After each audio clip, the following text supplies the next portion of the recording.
A década de 2000 é também conhecida como a década em que tivemos um grande salto tecnológico, além de mais acessibilidade a ela quando comparamos com os anos 90. Lá por volta de 98 a 2001, tivemos um começo pequeno marcado pelos sites mais experimentais e joguinhos flash. Depois, até mais ou menos 2006, as lan houses se popularizaram muito. Aliás, muitos frequentavam as lan houses por causa das jogatinas online, sendo um dos mais populares o Counter-Strike, tema central desse vídeo. E de 2007 até mais ou menos 2012, houve um aumento da internet banda larga em casa, o que fez com que os jogos online se popularizassem ainda mais. Porém, vocês sabem que tudo que se populariza muito, às vezes gera controvérsias, e se tratando do Counter-Strike, nosso querido CS, a coisa se escalou em um nível que resolveram banir o jogo no país. Sim, tô falando do Brasil. O ano era 2008 e o CS foi banido no Brasil.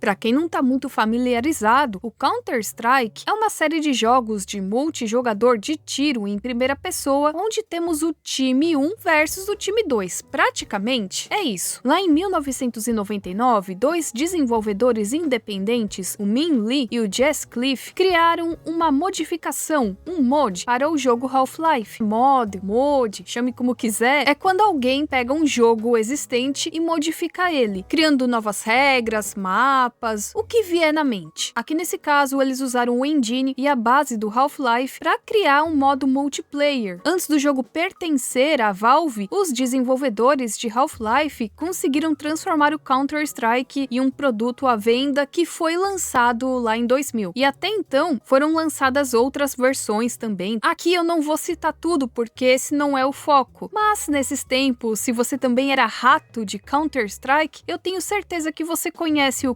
Condition Zero, de 2004, ou Counter-Strike Source. O jogo começou a se espalhar pelo Brasil através das lan houses. Foi nesse cenário que o CS começou a ganhar mais destaque. E foi entre 2002 a 2004 que o Counter-Strike 1.6 virou um fenômeno no Brasil. Ainda mais quando juntava os amigos para uma jogatina. E depois houve várias atualizações, então tinha o 1.0, 1.1, 1.3. A versão 1.6 foi lançada em 2003 pela Valve. Podemos dizer que foi o 1.6 que ganhou o coração dos brasileiros. Também ficou muito popular graças à pirataria. Assim, para jogar online, vários brasileiros começaram a criar os seus servidores próprios, não tinha nada de oficial. Em boa parte deles tinham mods personalizados, tinham próprias regras, tinha diversão, sim, mas também tinham alguns que você tinha que tomar cuidado. Foi a partir desses servidores que surgiram vários times brasileiros, que começaram a treinar e se organizar para campeonatos locais, e depois até ganharam mais destaque e popularidade. O primeiro ponto que fez com que ficasse tão popular por aqui é que vários computadores conseguiam rodar CS numa boa por ser mais simples. Então, se você ainda pagava as parcelas do seu PC do milhão, calma, colega, ele rodaria CS, eu acho. Mas é claro que naquela época ter um computador era o grande acontecimento na família de classe média brasileira nos anos 2000. E assim, era um computador para toda a família. Então as lan houses salvavam nessa hora. A única parte triste era ter que economizar dinheiro na cantina e rezar para os seus pais te deixarem com o troco do pão e, de pouco em pouco, juntar a grana para uma jogatina de final de semana. As partidas em rede local eram fáceis de organizar. E é daí também que surgiram vários campeonatos brasileiros. E por volta do início da metade dos anos 2000, o Brasil já era um dos países mais fortes do mundo quando o assunto é Counter-Strike. Havia eventos locais como a Brasil Game Cup que ajudaram a popularizar mais ainda o jogo. Mas depois, vários times brasileiros começaram a participar de torneios internacionais, mostrando cada vez mais o talento do brasileiro com o CS. Inclusive, a forma que o brasileiro jogava Counter-Strike ficou famoso lá fora. E em 2006, tivemos a primeira grande vitória internacional de um time brasileiro no Counter-Strike 1.6, quando o time Made in Brazil começou a se destacar nos torneios mundiais.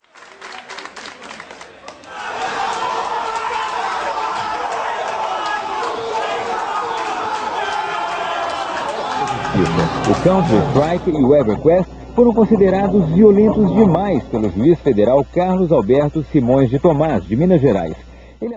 Mas agora vem a parte das controvérsias, porque como eu já falei pra vocês, tudo que fica muito popular ganha controvérsia, sendo justo ou injusto. A gente sabe que esse lance de jogos violentos, por serem de tiro e essas coisas, é um assunto que não acontece só aqui no Brasil. É algo debatido em vários países, mundialmente falando, né? Muitas pessoas falando que esses jogos causam impactos, deixam as pessoas mais agressivas, violentas, todo aquele assunto que nós já conhecemos. E é claro que o Counter-Strike não ia ficar ileso. Já no início dos anos 2000, muita gente falava mal do jogo no Brasil, falando que ele era violento, isso poderia gerar um impacto social ruim, problemas de comportamento, falavam da violência explícita do jogo e que muitos pais e escolas consideravam ele perigoso para os adolescentes. E isso também foi para mídia, então tinham matérias na TV, em jornais, revistas falando a respeito dos impactos negativos do Counter-Strike na vida do seu filho.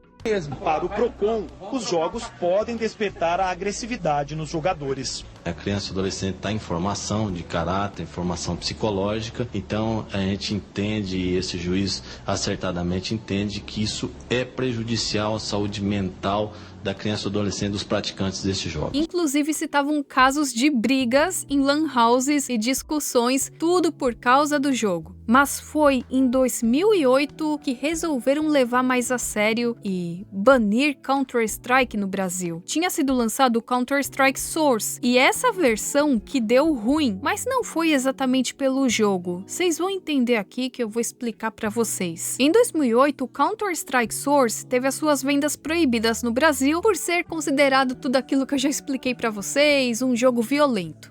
Esse especialista é a favor da proibição do jogo. Uma contribui para a cultura, uma cultura de violência, na medida que contribui para o imaginário da violência. O problema foi o seguinte: tinha um mapa que foi criado por fãs, por jogadores, que recriava um cenário inspirado em favelas do Rio de Janeiro. E foi esse mapa que deu ruim, porque o povo não sabe diferenciar uma coisa da outra. Aquilo era um mapa criado por pessoas que não tem nada a ver com o Counter-Strike, com os desenvolvedores do jogo. Mas vocês acham que quiseram entender? Não. Não. Houve uma ação civil pública movida pelo Ministério Público Federal no estado de Minas Gerais. O caso foi analisado pela Justiça Federal, que considerou que não só o Counter-Strike, mas outros jogos também poderiam ser prejudiciais. Então aqui na história não tinha só o Counter-Strike, mas também tinha o EverQuest. Assim foi determinado pelo juiz que esses jogos deveriam ser retirados do mercado brasileiro.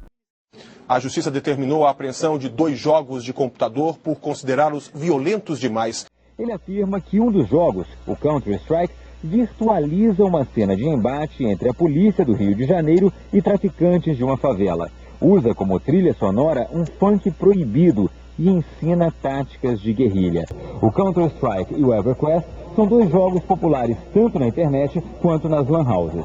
O dono dessa lan house disse que só vai apagar os jogos dos computadores se for notificado e acha que a proibição não vai ter efeito na prática. E aí eu fico pensando, tem coisa pior no Brasil para ser combatida. Você banir o jogo ou não, não vai mudar nada. Por acaso mudou alguma coisa? Mas enfim, continuando, foi nesse momento que chega a TV falando do jogo, que é isso, que é aquilo, que é ruim. No dia 17 de janeiro, a Justiça proibiu a venda do produto em todo o território nacional por considerar que ele faz apologia ao crime. Aí veio o Procon de Goiás falar que o jogo reproduz guerra, além de que a trilha sonora era um funk proibido. Estão de brincadeira e eles querem invadir o morrão. E proibiu o jogo, proibiu o funk proibido? Não, não proibiu. Uma história com reféns, bombas, traficantes do Rio de Janeiro sequestram e levam para o morro 3 representantes da ONU. A coitada da Electronic Arts teve que se justificar e explicar que ela não tinha nada a ver com isso. A empresa Electronic Arts, que distribui o Counter-Strike, disse que não foi informada oficialmente sobre a proibição. O outro jogo, EverQuest, é ilegal no país e não tem empresa distribuidora. Itens como traficantes, a cidade do Rio de Janeiro, favela, trilha sonora de funk e pontuação extra por tirar a vida de PMs não fazem parte do jogo original. Essas modificações foram criadas por pessoas que não têm qualquer tipo de ligação ou relacionamento com ambas as empresas e que dispuseram seu download gratuitamente pela internet. E isso aqui gerou muita discussão, porque proibiram a comercialização de Counter-Strike, retiraram as cópias das lojas, suspenderam a sua distribuição no Brasil, e tudo isso valia para território nacional, para o Brasil inteiro. Mas, olha só, né? O uso pessoal, ou quem já possuía o jogo, não foi assim criminalizado, e ainda usam esse termo. Se você já tinha o jogo, tava tudo bem. Essa foi a maior perda de tempo.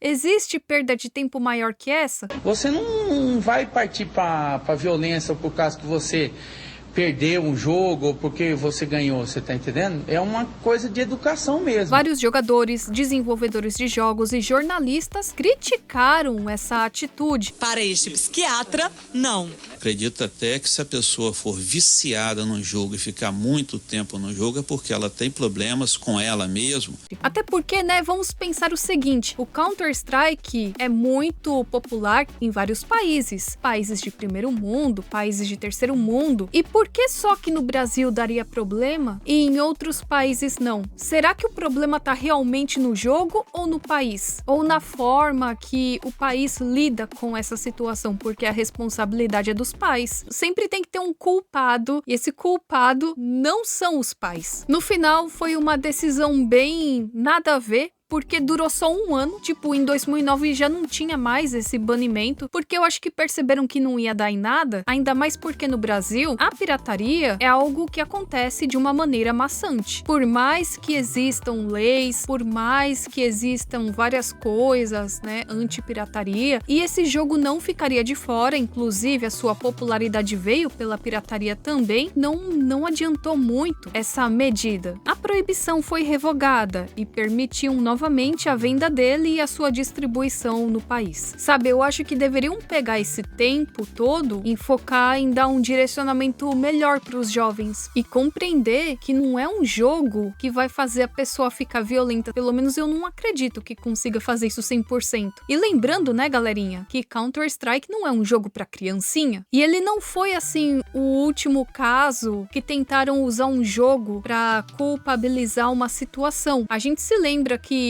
um tempo depois tentaram colocar culpa em um outro jogo por um outro acontecimento, né? Se vocês quiserem, depois eu até posso falar desse caso. Counter-Strike não foi o último e nem foi o primeiro dessa lista.